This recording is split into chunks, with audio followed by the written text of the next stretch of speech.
सोलापूरच्या नायट्या नावाच्या आरोपीनं चक्क पोलिसालाच मारल्या बुक्क्या। फौजदार चावडी पोलीस चौकी इथं पोलीस अधिकाऱ्यांना मारहाण करण्याचा धक्कादायक प्रकार समोर आलाय।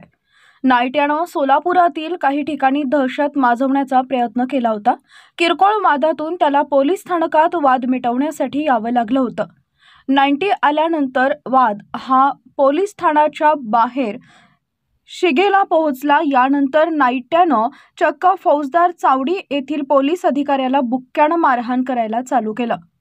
नायट्या उर्फ ओंकार संतोष नलावडे विरोधात फौजदार चावडी पोलीस चौकीत गुन्हा दाखल करण्यात आलेला आहे।